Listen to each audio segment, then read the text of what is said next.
Trevor the traction engine enjoyed living in the vicarage orchard. Edward came to see him every day, but sometimes Trevor didn't have enough work to do. I do like to keep busy all the time, He sighed one day. and I do like company, especially children's company. Cheer up, smiled Edward. Sir Topham Hatt has work for you at his new harbor. I'm to take you to meet Thomas today. Oh, exclaimed Trevor happily. A harbor, the seaside, children, that will be lovely.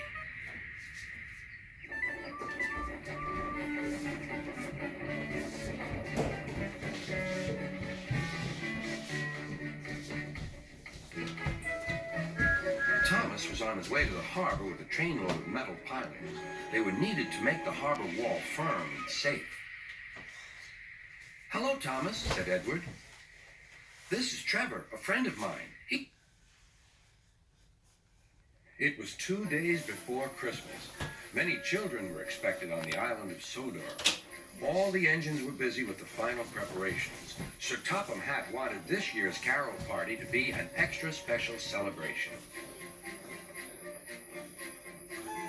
Sir Topham Hatt was now waiting impatiently for Thomas. Quickly now, he said. Our Christmas tree has arrived just in time. I want you to fetch it, Thomas. Duck can look after Annie and Clarabelle until you get back. Will we be able to sing carols too? Asked Thomas. We'll see, promised Sir Topham Hatt. It would be nice to sing carols again, sighed Thomas as he set off on his important mission.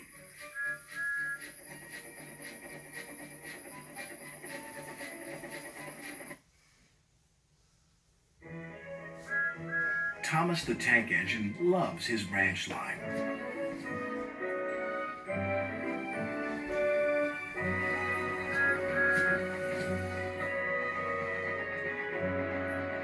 One day, when he stopped at a small station, some children looked sad. They've closed our playground and our favorite sand pit. Teacher says the sand is soiled and too dirty to play in. Please help us, Thomas. I'll see what I can do, replied Thomas kindly.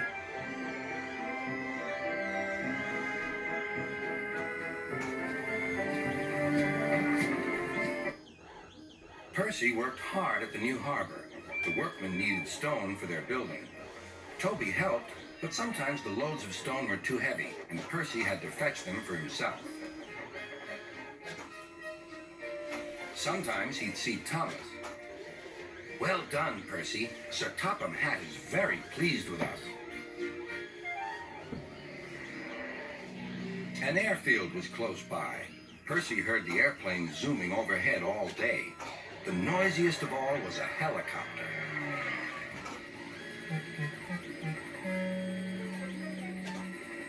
Silly thing, said Percy. What? Gordon was resting in the siding. Sometimes he thought, it's really tiring to be such a large and splendid engine. One does have to keep up appearances, so.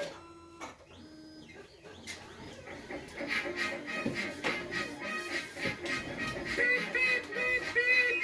Hello, lazy bones, whistled Henry. What cheek, spluttered Gordon. That Henry's too big for his wheels. Fancy speaking to me like that. Me, who has never had an accident.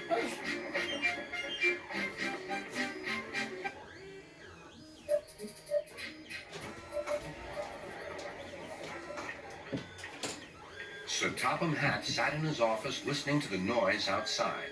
The passengers were angry. The station master came in. There's trouble in the shed, sir. Henry is sulking. There's no train, and the passengers are saying this is a bad railway. Indeed, said Sir Topham Hatt. We cannot allow that.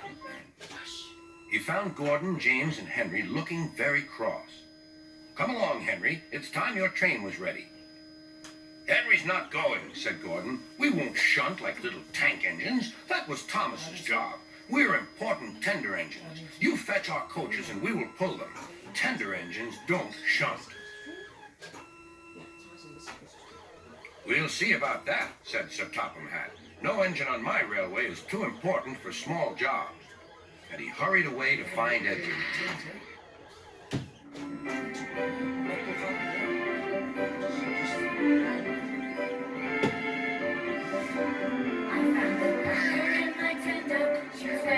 very tame. But all night till through the day she was driving me insane. My driver and my fireman tried everything they know to shoot the cracker away from me, but she did not want to go.